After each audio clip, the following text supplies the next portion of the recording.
ॐ सहनाववतु सहनौ भुनक्तु सह वीर्यं करवावहै तेजस्विनावधीतमस्तु मा विद्विषावहै। ओम शांति शांति शांति। महाभारत उपदेश श्रृंखला में आप सभी का स्वागत है। आज हम दुष्यंत और शकुंतला चरित्र को पढ़ेंगे और उसमें पुत्र पिता के लिए कितनी महती भूमिका निभाता है वो सारी चर्चाएं आएंगी, पर उससे पूर्व कुछ प्रसंगों को हम समझने का प्रयास करें। आपने पौराणिक जगत में एक प्रसंग सुना होगा कि परीक्षित जी ने किसी ऋषि का, सन्यासी का, साधु का कुछ अपमान कर दिया, तो उनके शिष्य ने आकर के श्राप दिया कि 7वें दिन आकर के तेरी मृत्यु हो जाएगी, सांप, तक्षक रूपी सांप तुझे डस लेगा, तुझे मार देगा। परीक्षित जी को जब पता चला कि 7वें दिन में मर जाऊंगा, तो उससे पहले मैं कुछ मुक्ति का उपाय खोज लूं, और ऐसे में उन्होंने विचार विमर्श किया कई ऋषियों से। तो उनको शुकदेव जी का पता चला कि शुकदेव जी बहुत अच्छे विद्वान हैं और धर्मात्मा हैं, योगी पुरुष हैं। तो शुकदेव जी ने परीक्षित जी को उपदेश दिया। उस उपदेश को लोगों ने बताया कि ये श्रीमद् भागवतम है।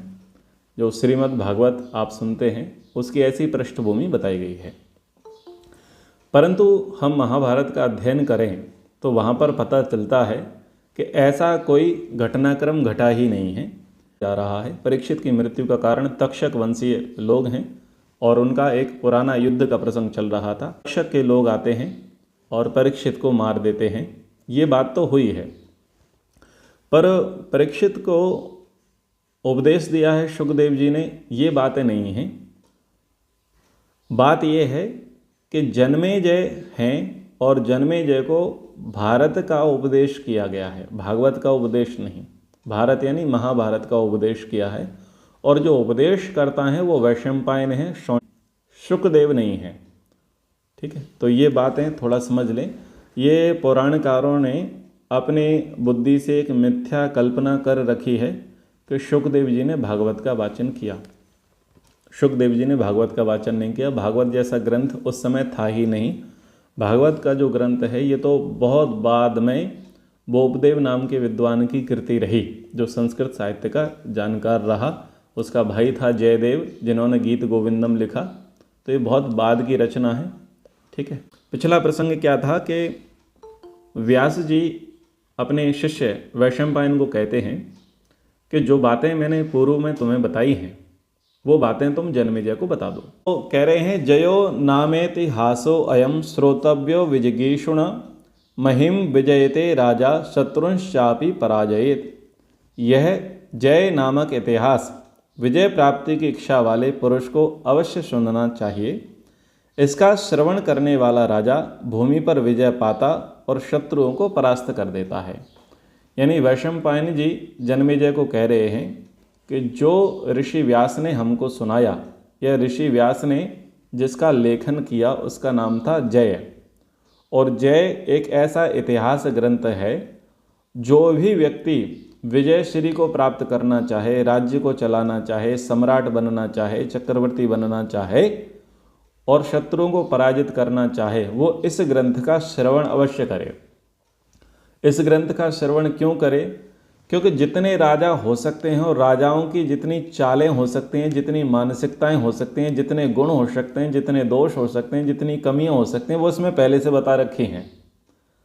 और आप इसका लाभ लो, इसके लाभ लेकर के इसके अनुसार आप व्यवहार करो। आप इसको फॉलो करोगे तो निश्चित रूप से आपको विजयश्री की प्राप्ति हो जाएगी। आप चक्रवर्ती सम्राट बन जाओगे, आप राजा बन जाओगे। अब ये बात कौन कह रहे हैं? वैशंपायन। किसको कह रहे हैं? जन्मेजय को। जन्मेजय को प्रशंसा कर रहे हैं महाभारत की। तो जो ऐसा ग्रंथ हो जो चक्रवर्ती सम्राट बना दे, जो किंग मेकर का काम करे, उस ग्रंथ को समाज में आगे क्यों प्रचारित किया जाए? क्योंकि लोगों को तो गुलाम बनाना था, शासक बनाना नहीं था। इसलिए उसमें मनगढ़ंत बातें जोड़ी गईं, उसका सत्यानाश किया गया। उसमें बहुत सारे प्रसंग विरुद्ध, अश्लील, गपोड़, वेद विरुद्ध और बहुत सारी बातें काल्पनिक उसमें जोड़ दी गई। यानी इतना कचरा कर दिया उसे 1,00,000 श्लोक के महाभारत बना करके कि आप फिर सत्य को ढूंढ ही ना सको और अंत में जाकर के आप सरेंडर कर दो। तो आप सोचिए, बहुत बड़ी मानसिकता लोगों की रही जब उन्होंने ये पढ़ा होगा कि ऐसा ग्रंथ है, तो चलो इस पर भी काम किया जाए। तो जो वामपंथी इतिहासकार रहे, उन्होंने इस पर पर्याप्त कलम चलाई। कह रहे हैं, महेशु युवराजाभ्याम श्रोतव्य बहुशस्त तथा वीरम जनयते पुत्रम कन्याम व राज्य भागिनीम। आपने सुना होगा कि, और बहुत सारे लोग डिमांड भी करते हैं कि जी हम उत्तम संतान की इच्छा रखते हैं और हमारी संतान तेजस्वी हो, जितेंद्रिय हो, बलशाली हो, गुणवान हो, गुणवती हो। तो बताओ हमें क्या पढ़ना चाहिए, हमें किसका अध्ययन करना चाहिए, किसका स्वाध्याय करना चाहिए? लोग बोलते हैं। इस बात को वैशंपायन कह रहे हैं कि युवराज तथा रानी को बारंबार इसका श्रवण करते रहना चाहिए। इससे वह वीर पुत्र को अथवा राज्य सिंहासन पर बैठने वाली श्रेष्ठ कन्या को जन्म देते हैं। तो जो राजा लोग हैं या जो युवराज लोग हैं या जिनका विवाह हो गया है क्षत्राणियों से और जिनको भविष्य में एक श्रेष्ठ संतान को जन्म देना है, अपने राज्य को विस्तार देना है, वो लोग इसको दिनचर्या में डाल लें कि हम जय संहिता को पढ़ेंगे, सुनेंगे, अभ्यास बना लो। क्योंकि सुनने से क्या होगा, एक अभ्यास बनेगा, एक संस्कार बनेंगे और फिर आप वैसा वैसा आचरण करने लग जाएंगे। तो आपने देखा होगा कि माता मदालसा रहीं और भी कई माताएं रहीं जिन्होंने क्या किया, क्षत्रियों के शौर्यों को गाया, शौर्य गाथा को कहा, वीर गाथाओं को गाया और उनको सुन करके उन्होंने बच्चों का लालन पालन किया और बच्चे बड़े होकर के तेजस्वी बने। तो महाभारत भी एक ऐसा ग्रंथ है कि अगर तेजस्वी संतान की इच्छा है और चक्रवर्ती राज्य बनाने की इच्छा है तो महाभारत का अध्ययन, वाचन और श्रवण होना चाहिए। इतना महत्वपूर्ण ये ग्रंथ है। इसकी महत्ता के विषय में कह रहे हैं, धर्मशास्त्रम इदम पुण्यम अर्थशास्त्रम इदम परम मोक्ष शास्त्रम इदम प्रोक्ता व्यासे नामति बुद्धिना। महाबुद्धिमान व्यासी ने इसे पुण्य में धर्मशास्त्र, उत्तम अर्थशास्त्र तथा सर्वोत्तम मोक्ष शास्त्र भी कहा है। यानी वैशंपायन जनमेजय जी को कह रहे हैं कि जो ये ऋषि व्यास हैं, इन्होंने इसको धर्मशास्त्र माना है, अच्छा अर्थशास्त्र माना है और अच्छा मोक्ष शास्त्र माना है। धन्यम यशस्यम आयुष्यम पुण्यम स्वर्गम तथैव च भरतानां महज्जन्म महाभारतम उच्यते। इस ग्रंथ का श्रवण एवं अध्ययन धन, यश, आयु तथा पुण्य की प्राप्ति कराने वाला है। इसमें भरतवंशियों के महान जन्म वृतांत का वर्णन है, अतः इसे महाभारत कहते हैं। तो वो कह रहे हैं कि इसका श्रवण करने से धन की प्राप्ति होगी, यश की प्राप्ति होगी, अच्छी आयुष्य की प्राप्ति होगी और पुण्य की प्राप्ति होगी। अब ये केवल श्रवण मात्र से नहीं होता है, श्रवण पहला होता है और अंतिम होता है साक्षात्कार। श्रवण, मनन, निधिध्यासन और साक्षात्कार। तो जब किसी के श्रवण की चर्चा आ गई है तो वहाँ पर श्रवण चतुष्टय लेकर के चलना पड़ेगा। धर्म की इच्छा रखने वाले मनुष्य को यह सारा महाभारत इतिहास पूर्ण रूप से श्रवण करने योग्य है। जिन लोगों को धर्म को जानना है, समझना है, किस धर्म को? सनातन धर्म को नहीं, वैदिक धर्म को नहीं, अपने धर्म को। अपने धर्म को, आपका क्या कर्तव्य है, आपका क्या धर्म है, आपके लिए कौन सा नियम लागू है। तो जो अपने धर्म में आगे बढ़ना चाहते हैं उनके लिए यह इतिहास श्रवण करने योग्य है। यानी पुत्री का क्या धर्म है और पुत्र का, पत्नी का क्या धर्म है और माँ का, और ऐसे ही पति का क्या धर्म है और पिता का। यानी सबके धर्म अलग अलग हैं। तो अगर आप अपने धर्म में आगे बढ़ना चाहते हैं, उसको बेहतर करना चाहते हैं, तो आप इसको अवश्य सुने, अवश्य पढ़ें, अवश्य जानें। कह रहे हैं कि जैसे ऐश्वर्यपूर्ण समुद्र और महान पर्वत मेरु दोनों रत्नों की खान कहे जाते हैं, वैसे ही महाभारत रत्न स्वरूप कथाओं और उपदेशों का भंडार है। ठीक है, जैसे रत्नों का भंडार होता है, खदानों का भंडार कोई स्थान विशेष होता है, कोई पर्वत होता है, कोई स्थान होता है, ऐसे ही ये महाभारत जो है बहुत सारे दृष्टांतों, उपमाओं, उदाहरणों, अलंकारों का भंडार है। तो इसका लोगों को सेवन करना चाहिए। त्रिभि वर्षै सदोत्थापि कृष्ण द्वैपायनो मुनि भारतम आख्यानम कृतवानिद मुद्भूतम। इस ग्रंथ का निर्माण करने वाले महामुनि कृष्ण द्वैपायन ने प्रतिदिन प्रातः काल उठकर महाभारत नामक इस अद्भुत इतिहास को 3 वर्षों में पूर्ण किया। अब कह रहे हैं धर्मे चार्थे च कामे च मोक्षे च भरतर्षभ यदि हास्ति तद अन्यत्र यन्ने हास्ति न तत्क्वचित। यह बहुत प्रसिद्ध श्लोक महाभारत का है। कह रहे हैं कि हे भरत श्रेष्ठ यानी जन्मेजय, धर्म अर्थ काम और मोक्ष के संबंध में जो बातें इस ग्रंथ में हैं वही अन्यत्र हैं, और जो इसमें नहीं है वो कहीं नहीं है। इतनी बड़ी महत्ता बता रहे हैं। यानी धर्म को जानना हो, अर्थ को जानना हो, काम और मोक्ष के विषय में जानना हो, जो बातें इस ग्रंथ में कही गई हैं वही बातें आपको सब जगह देखने को मिलेंगी, और जो बातें यहाँ नहीं हैं वो कहीं नहीं मिलेंगी। यानी ये अपने आप में इतना बड़ा विद्या का, नीति का, धर्म का, व्यवहार का, अध्यात्म का एक गहन, एक बड़ा सागर है। बहुत अच्छा शास्त्र है।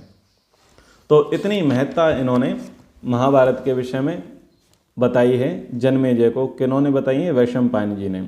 तो सबसे पहले वो चरित्र प्रसंग को आरंभ करते हैं, और चरित्र प्रसंग है दुष्यंत और शकुंतला का। महाकवि कालिदास जी ने अभिज्ञान शकुंतलम करके एक नाटक लिखा, बहुत श्रृंगार प्रिय नाटक लिखा, और जिसमें अभिज्ञान शकुंतलम यानी वो अभिज्ञान एक मुद्रा का नाम होता है, और उसके आधार पर महाभारत से ही ओतप्रोत होकर के ये दुष्यंत और शकुंतला के चरित्र को लिखा। बहुत सारे नाटककारों ने नल दमयंती उपाख्यान भी लिखा है, ये भी संस्कृत का नाटक है। और इसकी ये कथा भी कहाँ से है? महाभारत से। विराटार्जुनियम, शिशुपाल वधम, ये सारे के सारे कहाँ से लिए गए हैं? महाभारत से ही लिए गए हैं। तो सबसे पहले यहाँ पर आरंभ किया गया है दुष्यंत और शकुंतला को लेकर के। दुष्यंत एक प्रतापी राजा हुए, उनकी पत्नी का नाम शकुंतला था, जिनसे भरत की उत्पत्ति हुई। भरत बड़े प्रतापी रहे, जिनका नाम सर्वदमन विशेषण लगाया गया, और भरत के नाम पर उस देश को यहाँ पर भारत कह दिया गया। अब ये दुष्यंत कौन है, ये शकुंतला कौन है, उसको थोड़ा सा आप समझ लें। अब लोग कहेंगे जी हमें इतिहास से क्या करना, वंशावली से क्या करना, हमें तो शिक्षा से लेना देना है, उपदेश से लेना देना है। तो कोई बात नहीं, 1 मिनट 2 मिनट वंशावली में लगेगी जानने के लिए, समझने के लिए। बाकी आपके लिए उपदेश तो मिल ही जाएगा, उसका जो सार क्या है वो तो आपको मिल ही जाएगा। तो सबसे पहले पुरुवंश की चर्चा करते हैं। पुरु हुए, पुरुवंश में आगे जाकर के राजा हुए नहुष, जिनकी चर्चा आगे महाभारत में आएगी। और नहुष के आगे जाकर के एक पुत्र हुए जिनका नाम था ययाति। ययाति का विवाह 2 कन्याओं के साथ हुआ, एक का नाम था देवयानी और दूसरी का नाम था शर्मिष्ठा। देवयानी के 2 पुत्र हुए, पहले थे यदु और दूसरे थे तुर्वशु। शर्मिष्ठा के 3 पुत्र हुए, उनका नाम था द्रहुयु, अनु और पुरु। तो जो देवयानी के ज्येष्ठ पुत्र थे यदु, यदु से चला यादव वंश, ठीक है। तुर्वसु से चला यवन। आपने देखा होगा कि एक यवन राज आया था, किन से लड़ने के लिए? श्री कृष्णचंद्र जी से लड़ने के लिए। तो वो जो यवन आया था वो तुर्वसु का वंशज था। फिर आपने द्रोहुयु है, और ये इनसे कौन सा वंश चला? भोज वंश चला। तो कुंती भोज आप सुनते हैं, भोज ने कुंती को गोद ले लिया था और वहाँ पर कुंती रही थी, जिनका नाम प्रथा था। अनु के आगे जाकर के म्लेच्छ प्रकृति के लोग हुए, यानी उनको म्लेच्छ कह दिया गया था। और पुरु का आगे जाकर के पौरव वंश चला। तो यहाँ पर पुरु वंश की चर्चा चल रही है, ठीक है। पुरु वंश में आगे जाकर के एक ऋक्ष यानी ऋक्ष ऋचेयु नाम के एक विद्वान पुत्र हुए, और आगे जाकर के उसमें मतिनार नाम से एक पुत्र हुए। मतिनार की पत्नी का नाम था सरस्वती। उनसे उनको 3 संतानों की प्राप्ति हुई। पहले थे तंसु, दूसरे थे अप्रतिरथ और तीसरी थी गौरी। ये महत्वपूर्ण है। तंसु से आगे जाकर के इलिन पैदा हुए और इलिन से आगे जाकर के दुष्यंत पैदा हुए। तो जिन दुष्यंत की चर्चा कर रहे हैं ये पुरुवंश के अंतर्गत आते हैं, ठीक है। और दुष्यंत पुरुवंश में हुए और दुष्यंत के बाद कुरुवंश चला है। दुष्यंत के आगे भरत हुए और भरत के पश्चात कुरु हुए और कुरु के बाद ये कौरव हुए, जिसमें जाकर के प्रतीप, शांतनु ये सारा हुआ। तो जब कुरुवंश की चर्चा आती है और पुरुवंश की चर्चा आती है तो बीच में ये दुष्यंत आते हैं। तो दुष्यंत हैं पुरुवंश में और दुष्यंत के बाद चला है कुरुवंश। क्योंकि हम महाभारत में इन वंशों को पढ़ेंगे इसलिए हमें पता होना चाहिए इनकी वंशावली की कैसे कैसे ये राज्य आगे को बढ़े। एक ऋग्वेद से संबंधित एक चर्चा है। मतिनार के जो दूसरे पुत्र थे उनका नाम था अप्रतिरथ और उनके पुत्र हुए कंडव। ये जो कंडव हैं ये शकुंतला के पिता हैं। शकुंतला जो यहाँ पर आई है वो शकुंतला विश्वामित्र और मेनका की संतान है, ठीक है। जिसको मेनका जन्म दे करके छोड़ करके इंद्रलोक को चली जाती हैं, स्वर्ग की ओर चली जाती हैं, हिमालय की ओर चली जाती हैं। और शकुंतला का जो पालन पोषण है वो बाद में कंडव ऋषि करते हैं। उसी कंडव ऋषि के आश्रम में कौन आते हैं? दुष्यंत आते हैं। इस कथा को हम आगे लेकर के चलेंगे तो ताकि आपको पता रहे। कंडव के आगे पुत्र हुए जिनका नाम था मेधातिथि, और ऋग्वेद में एक कांड है मेधातिथि कांडव, और ऐसे शाखाएं भी हैं, वेद की शाखाएं भी हैं। तो ये मेधातिथि और कांडव का जो नाम है वो हमें पता होना चाहिए। जो मतिनार की तीसरी संतान थी जिसका नाम था गौरी, यानी ये वो कन्या थी, और उनका जो विवाह हुआ वो यौवनाश्व के साथ हुआ। बाद में जाकर के मानधाता, आप एक राजा का नाम सुनते हैं कि चक्रवर्ती सम्राट हुए मानधाता, ये गौरी के पुत्र थे। और मानधाता से आगे जाकर के पुरुकुत्स, अम्बरीश और मुचकुंद हुए। तो मुचकुंद का नाम आप सुनते हैं कहाँ पर? कि जब कृष्ण जी का युद्ध चल रहा था जरासंध आदि से, तो वो बहुत सारे ग्रह क्लेश से और वीरों की हत्या मारकाट से बचना चाह रहे थे। तो वो भाग गए और एक कंदरा में गुफा में जाकर के छिप गए। वहाँ पर मुचकुंद ऋषि जो है तपस्या कर रहे थे, तो वहाँ मुचकुंद ऋषि की चर्चा आती है। तो मुचकुंद कौन है? ये गौरी के पुत्र हैं, ताकि आगे जाकर के ये वंशावली आपको काम आएंगे। क्योंकि नाम तो आते हैं, भाई मुचकुंद कौन थे, अम्बरीश कौन थे, मानधाता का खूब नाम सुना है, मानधाता कौन थे, नहोश कौन थे, पृथु कौन थे, ययाति कौन थे, तो पता होना चाहिए कि कौन थे। अगर हमसे कोई पूछ ले कौन थे तो बोल देंगे जी पौराणिक हैं, पता नहीं है क्या ही कथा थी। तो थोड़ा बहुत इतिहास तो पता होना चाहिए, कैसे कुलगोत्र खानदान चले थे। तो अब चलते हैं दुष्यंत को लेकर के। दुष्यंत एक युवा प्रतापी वीर राजा हैं, यौवन काल हैं, अविवाहित हैं, और एक बार आखेट के लिए जब वो जाते हैं तो एक ऋषि के आश्रम में पहुंचते हैं। वहाँ का जो आश्रम है वो बहुत अच्छा है, वहाँ की वाइब्रेशन बहुत अच्छी है, पक्षी चहचहा रहे हैं, एक सुरम्य वातावरण वो देखते हैं। पानी पीने के विलासा में जब वो आश्रम में प्रवेश करते हैं, वो पूछते हैं कि भाई यहाँ पर कौन है? तो वहाँ पर कोई नहीं दिखाई देता। तो शकुंतला वहाँ से आती हैं और कहते हैं कि जो ऋषि कण्व हैं मेरे पिता, वो बाहर गए हुए हैं, बताइए मैं आपका क्या आतिथ्य सत्कार करूं। तो वो उनका कुछ आतिथ्य सत्कार करते हैं और दोनों में प्रेम हो जाता है। फिर वो दुष्यंत पूछते हैं कि हम आपका परिचय जानना चाहते हैं कि आप कौन हैं। तब दुष्यंत कहते हैं, तब शकुंतला कहती हैं कि मैं धर्मपुत्री हूँ महर्षि कण्व की, परंतु बायोलॉजिकल जो मेरे पेरेंट्स हैं वो मेनका और विश्वामित्र जी हैं। तो वो पूरा प्रसंग बताते हैं। शकुंतला नाम पड़ा तो उसके विषय में कहते हैं कि पक्षियों ने मेरी रक्षा की थी। शकुंत पक्षियों को कहा जाता है, उन्होंने मेरी रक्षा की थी। तो ये हमारे कण्व ऋषि जो हैं, जब मालिनी नदी के तट पर गए थे तो वहाँ पर इन्होंने मुझे देखा और ये मुझे लेकर के आ गए और पुत्रीवत इन्होंने मेरा लालन पालन किया। तो मैं धर्म से उनकी पुत्री हूँ, कण्व ऋषि की। तो इतनी चर्चा यहाँ पर आ गई। कण्व ऋषि के विषय में आपको बता ही चुका के मतिनार के प्रसंग में ये आए हैं।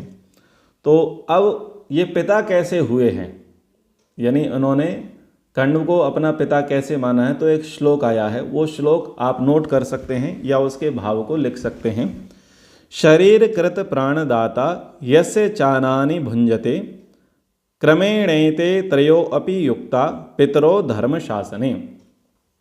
जो गर्भाधान के द्वारा शरीर का निर्माण करता है, जो अभयदान देकर प्राणों की रक्षा करता है तथा जिसका अन्न भोजन किया जाता है, धर्मशास्त्र में ये क्रमशः ये तीनों पिता कहे गए हैं। तो महाभारत के इस आदि पर्व के अंतर्गत 3 पिता की चर्चा आई है। यहाँ पर 3 पिताओं की चर्चा है, आगे जाकर के 5 पिताओं की चर्चा आपको मिलेगी। अन्य अन्य नीति शास्त्रों में 5 पिताओं की चर्चा चलेगी। श्लोक है, जनिता च उपनेता च यस्तु विद्यां प्रयक्षते अन्नदाता भयत्राता पंच एते पितरा स्मृता। यानी जन्म देने वाला, जनेऊ देने वाला, विद्या देने वाला, अन्न देने वाला, भय से रक्षा करने वाला, ये 5 पिता कहे गए हैं। तो यहाँ पर 3 पिताओं की चर्चा है, 2 पिता और हैं, यज्ञोपवीत देने वाला और विद्या का दान देने वाला, ये पिता कहे गए हैं।